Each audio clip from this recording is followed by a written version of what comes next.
I am not a superstitious man, but the events of that fateful Holy Friday forever altered my perception of reality. My father, Raphael, a man of unwavering faith with deep roots in our town's religious traditions, and I, a skeptic who admired his devotion, embarked on our yearly pilgrimage to the historic Santo Cerro mountain. This journey, rooted in generations of family tradition, was our penance for the countless favors we believed we received from the divine hands that watched over our lives. My father's unshakable devotion was particularly intensified by a personal miracle. When my younger sister had fallen critically ill, he fervently believed that her recovery was the result of divine intervention. This belief further fueled his commitment to the pilgrimage. Each year, without fail, we would begin our walk at the stroke of 3 a.m., our footsteps echoing in the darkness as we ascended towards the mountaintop chapel, where our prayers would mingle with the morning mist. Our destination was a mountain steeped in history, the very place where the first Mary Church was built in America. Santo Cerro stood as a testament to centuries past, surrounded by lush vegetation that flourished in the tropical climate. The air was cool, and the path was illuminated by the gentle light of the moon, guiding us along the trail. This Holy Friday held an extra layer of mystery, however. As we ventured further along the trail, we stumbled upon a Christian cross, a stark symbol of someone's tragic end, likely a victim of a traffic accident on the nearby road. This practice of placing crosses at accident sites is a custom shared by many countries, serving as both a memorial for the departed and a somber reminder for passers-by.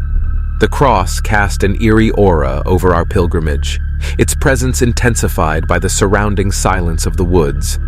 It stood as a poignant reflection of the fragility of life and the inevitability of death, urging us to contemplate our journey not just as a physical passage, but also as a spiritual exploration.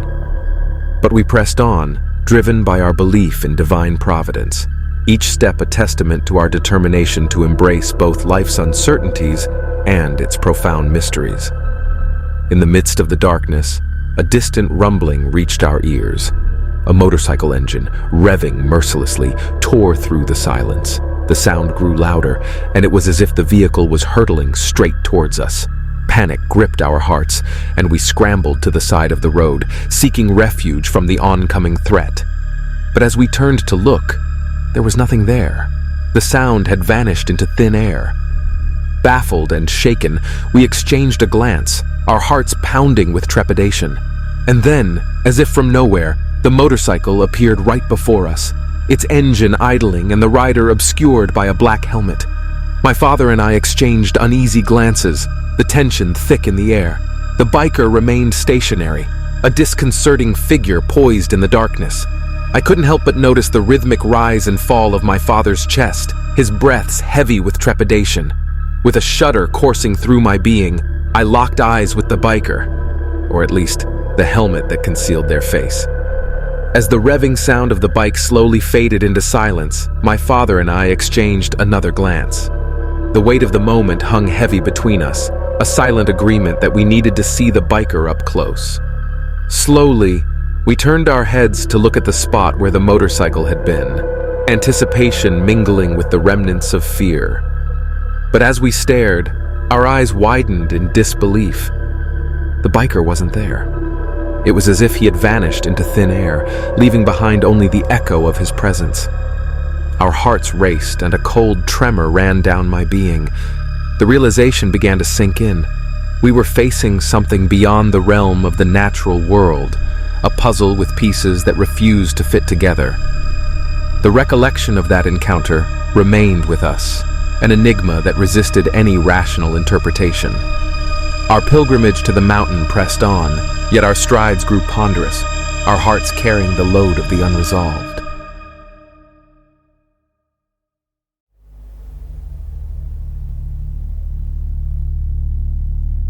The sun was beginning to set as I parked my trusty old van in a designated area near the breathtaking Lake Crescent. It had been a long day on the road, but the anticipation of setting up camp by the water kept my exhaustion at bay. My name is Alex, and the allure of the outdoors always drew me to the heart of nature's beauty. I unloaded my camping gear, including a compact yet cozy tent, from the van. The routine of setting up camp was almost therapeutic, from assembling the tent to arranging my gear in a makeshift kitchen area.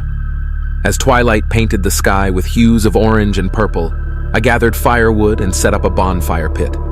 The flames danced, casting a warm, flickering light on the surrounding trees, creating an enchanting yet slightly eerie ambiance.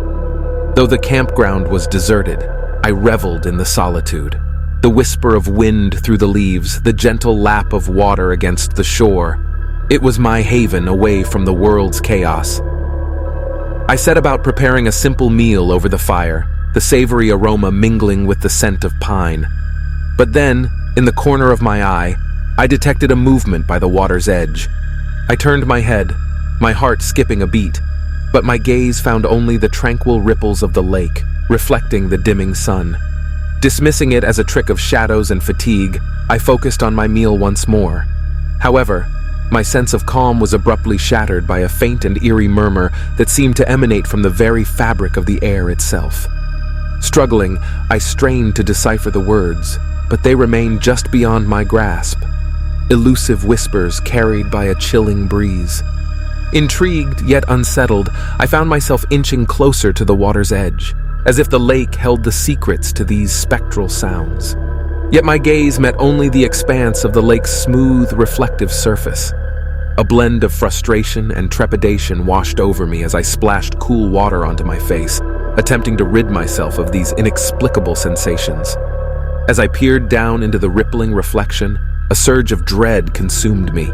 Staring back was a ghostly visage, a pallid, nearly transparent figure, its features blurred yet undeniably real.